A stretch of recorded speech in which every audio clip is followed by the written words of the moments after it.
Hello guys, magandang araw sa inyo. I-share ko lang itong mga kinat ko na binil na sticker.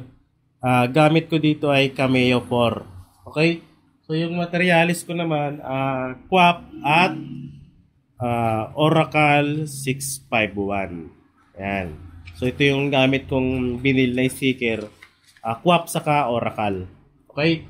So meron ako dito mga nakat na iba-ibang size ito, para magkaroon lang kayo ng idea sa mga merong cutter platter. Okay? So yan, meron tayo ditong iba-ibang size. Sa iba-ibang size, doon ako nagbe-base ng pricing ko. Ayan, para magkaroon lang ng idea yung iba. So yung mga hindi pa alam or naghahanap ng idea kung magkano ang presyohan sa binil. So iba-iba kasing presyo yan guys. May kanya-kanyang presyohan yan. Depende kasi sa pinagkukunan ng materyales. Pag malapit ka lang, sa NCR ka lang, sa NCR din lang yung pinagkukunan mo, pwede kang bumaba ng presyo. At kung malayo ka at kung sa NCR ka kumukuha ng materyales, katamtaman dapat mataas din yung presyo mo. Okay? So sa akin, ang pricing ko ay by inches. 1 inches, 5 pesos. Kasi sa iba, 3 pesos yan. Sa akin kasi malayo ako nasa Luzon ako, nasa Tugigaraw.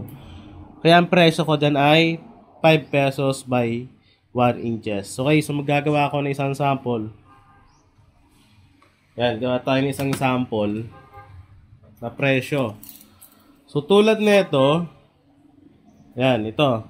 Okay, so gagawa natin ito ng presyo. Ang presyo natin dyan yung kulay blue, kasi yan yung ating kinat. Okay, so logo to ng transformer. So dito sa akin, 3 by 3. So 3 by 3 ito, yung size na to guys. So ang ginagawa ko dyan, yung 3 by 3, pina-plus ko yan. So 3 plus 3, so equal 6. So 6 times 5. Kasi 5 pesos by 1 inches sa akin. So 30 pesos ito. Yan. So 30 pesos, pwede na ito dahil binil at meron naman kasama na yung pang transfer paper, pang transfer tape, yung badon. Badon kasi yung gamit ko. So 30. Pag medyo malaki-laki, tulad nito, 35. 3 by 4. So adjust mo na lang. Yan. So dito 25. Okay, so 25 ito. At itong pinakamaliit na nagawa ko ay anong size siya ay 2 by 2. So papatak siya ng 20 pesos. Ito. 20 pesos ito dahil ganito kasing laki yung size. Pwede na din naman yan dahil pang matagalan naman to, inaabot naman to ng 3 years Depende sa kung laging kinakarwash o laging nabibilad, pero matagal naman yan. So sa 20 pesos, di ba, di ka nalugi dyan kung ikaw yung bibili. Pero kung ikaw na magbibenta, tamang-tama din naman yan. Yan. So dito naman, tulad nyan, same pa din naman. Ano lang to one color lang, depende kasi pag may patong. Ibang kulay, ayan. So 3 by half by 2. So i-estimate mo na yun, ipapasok mo na ng 3 kasi malapit naman na sa 3 yan. Ipapasok mo na sa 3 yan. Okay, so dito din sa 4. Ayan. So ipa-plus mo na lang yan. 3 plus 4 equals 7. So times mo ng 5 yan. So 35 ito. Ayan, 35. Ganun lang yung presyo ko para magkaroon lang kayo na idea. Iba-iba kasi price yan guys Meron ngayon 3 pesos lang. Ayan. Sa akin 5 pesos pwede na yan. Kasi pang matagalan naman yan. Depende yan sa presyo mo.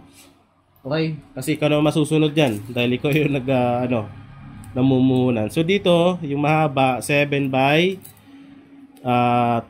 So papasok mo na sa 2. Ayan. So gawin natin, 7 plus 2 equals 9. Times sa 5. So 45 ito. Ayan. So ganun yung presyo lang sa akin. Okay? Para magkaroon lang kayo ng idea kung magkano. Yan, 45. Basta depende yan guys sa pinagkukunan mo ng materyales. Kasi ikaw naman masusunod yun kung magkano yung presyo mo. Okay?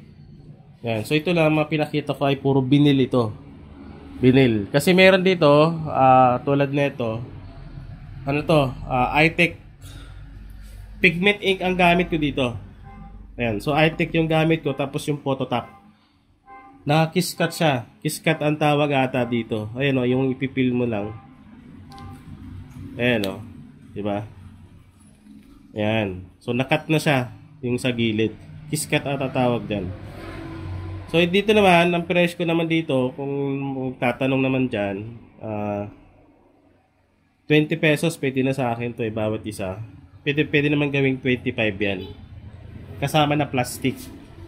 Okay? So naisingit ko lang kasi magkaiba kasi to Baka isipin ng iba, printed ito. Hindi po, vinyl po ito.